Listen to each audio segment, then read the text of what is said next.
Hi, I'm Becky and I'm here to show you how to use these multimedia dies from Threaders by Crafter's Companion. These are the perfect pouches and these contain the dies to make these 3 different size pouches. You will get your dies, so these are our multimedia dies. So these are a little bit thicker than our normal paper craft dies, and they are noticeable by the fact that they're like a copper colour.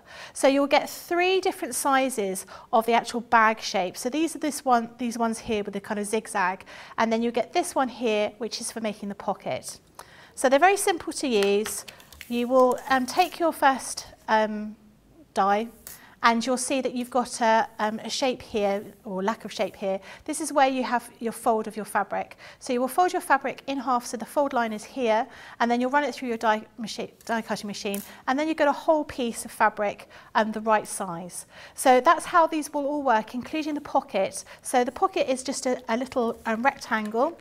So you'll put your fold of fabric here, and you'll run it through the die cutting machine to get your pocket. Little instruction booklet as you've got here, and it will detail exactly how much fabric you'll need to make each size of the pouches and what kind of cutting that you need to do. So with this one, you'll just need to cut out the main panel, the pockets, and some zip tabs. And the zip tabs we don't have a die for, you just need to cut according to the dimensions on there, and you'll also need some zips as well. We're using our zips on a roll, which are our nylon zips. If you're going to be using a metal zip, just be very careful when you're using your sewing machine to sew over that metal. If you're going to be using ordinary cotton, you'll want to use some kind of interfacing or some kind of wadding to give it a little bit more structure. If you're going to be using something like leather or waterproof PVC, that kind of thing, you'll probably find that there's enough structure in that bag. So you just need to work out the type of thing you're using, but it details in here how many you need to cut from the lining fabric, the interfacing, the wadding, and also the outer colour fabric as well. So I'll show you once I've cut everything out, and you can see how I put everything together. So here we have our 2 outer pieces of the bag, and you'll see that you've got these little angles here, and that's to make that kind of shape that we've got on those little pouches. So each of these have got iron-on interfacing attached to them. I haven't added any wadding, I've just done interfacing on these. And so these are general, normal cotton, and I've also done exactly the same with cut out 2 pieces of the lining fabric, and again I've just used plain white cotton using exactly the same shapes. Then I've cut 2 of the pockets, which you can see here, and I've also got 2 small zips for these pockets, and also 1 larger zip, and I've just used these little tab edges to finish off here. So these I've just already put on, but I'll talk you through how to put those together in a moment. So we're going to start with our first panel, and we're going to put the zips vertically down on this panel here.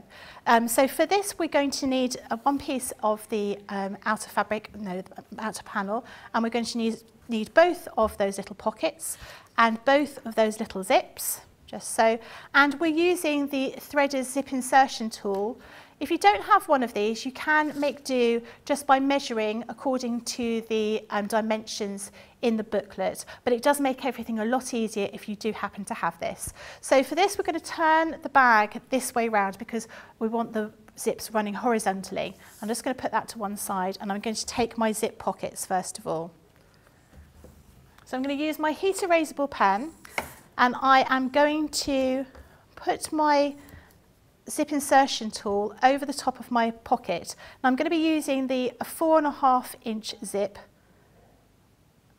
and I'm just going to measure that out here, and I'm going to draw around this little square, and then I'm going to move this across, and I'm going to use this other part of the zip insertion tool, which almost looks like a little bit like a bone with these little arrows on either side, and I'm going to do the same for both of those pocket panels.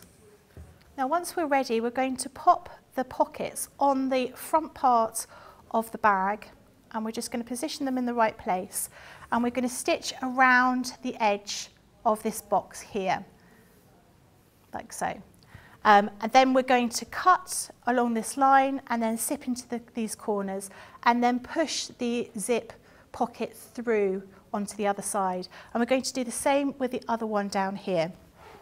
This is one I put in earlier, so you can see that we've put the zip in and we've stitched around the edge here. And then if we turn onto the back, you can see that we've sewn around each zip pocket down the side and also around the top. So that means that your zips will open up and you'll be able to pop your bits and pieces inside, and each of those little pockets is secure. The next thing we're going to do is deal with the zip that goes over to the main part of the bag. So I've cut out 2 little squares of fabric, 2.5 inches square, and I folded them in on themselves 1/4 of an inch, and then folded that again in half. And I've just stitched down each side here and then trimmed them, and this will then mean that we've got a little bit of fabric showing at the top of the zip. If I show you on this sample we've got here, we've got our zip here, but we've also got a little piece of fabric here, and that's effectively what we're going to be using this for. So it just means that everything is finished off nice and neatly. So this is how the large bag will look with the 2 zips at the front. Now the medium bag only has a single zip, so you can see that that is a horizontal zip that looks like so, and it's put in exactly the same way. And the smallest bag doesn't have a zip at all, but you just follow the instructions and the process is exactly the same way, using the zip insertion tool or just using a ruler and doing it all by hand. So we're now going to start by putting the bag together. We're going to start with our outer bag piece and our zip and our lining. And so we're going to put these together. So we're going to start with the front of the zip panel, the front of the bag looking like this. And then we're going to place the zip face down. And then we're going to put the lining over the top here and then pin it and then stitch along here. I'm going to change my foot of my sewing machine to a zipper foot. So when you get to where your zip pull is, just stop your machine, place your needle down into the fabric, lift up the foot, and then just gently move that zipper pull down past your foot. And then drop the foot down again and continue sewing. Then if we open up the bag so far, we're just going to push the lining down a little bit. We're folding that back on itself. So you can see you've got your zip up here with the outer bag here and your lining. And we're going to give that little bit of a press just to make sure that we keep all of the fabric out of the way of the zip. Then we're going to stitch alongside down here to make sure that we keep all the fabric out of the way, and we're going to do exactly the same thing with the other side of the bag. So the other part of the bag, we've got the outside of the bag, right side up, zip, right side down, line up, and then put the lining over the top, and then we're going to clip it all together and then stitch again as before. So your bag will look like this. We're just going to give it another press and then sew a top stitch along this side as well.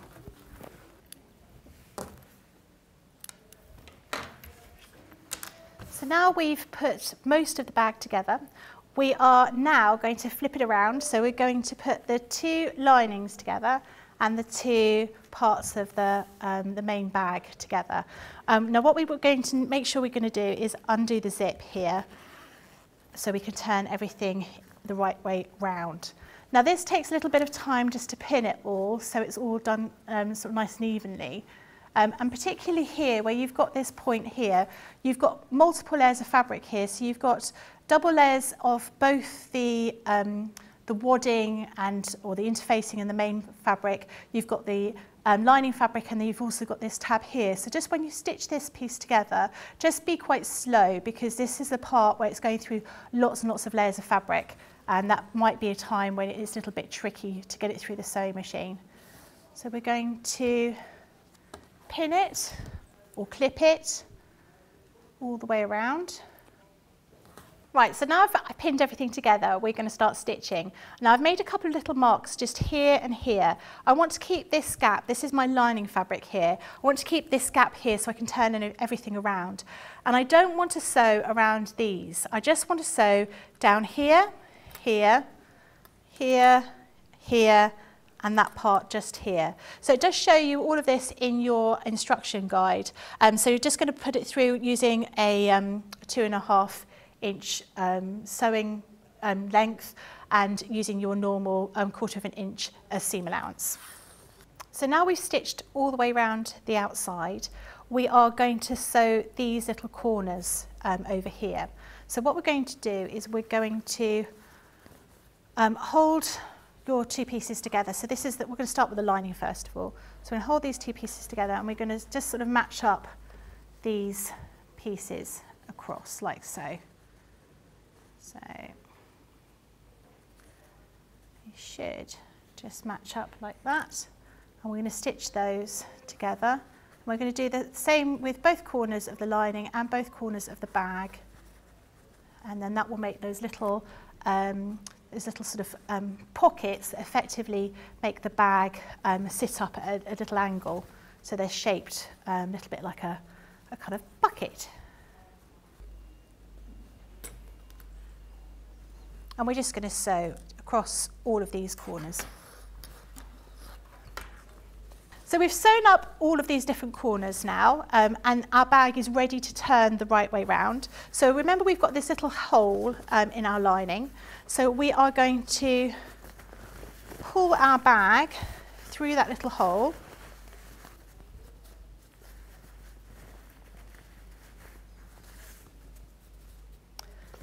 And then you'll just finish off your hand stitch or machine stitch that little gap inside the lining, and then you have your little pouch bag all complete.